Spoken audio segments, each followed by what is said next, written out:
6h07, la suite du journal de Marguerite Lefebvre. On les appelle les enfants de la Creuse. Plus de 2000 Réunionnais ont été séparés de leur famille et envoyés en métropole pour repeupler certains territoires. Et notamment donc la Creuse. Cette pratique, ces transferts de force ont duré plus de 20 ans, entre 1962 et 1984. La France, depuis, a reconnu sa responsabilité morale. Paris vient d'ailleurs d'organiser un premier voyage. 70 Réunionnais ont pu retrouver leur île et leurs proches. Pour Europe 1, Serge Lhuillier a pu assister à d'émouvantes retrouvailles.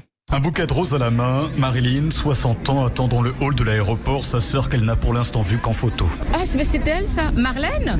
Non, je t'ai amené des fleurs. Bonjour ma sœur. Et t'as vu, je t'ai reconnue, hein. Oui, tu m'as reconnu. On rattrapera jamais le temps perdu.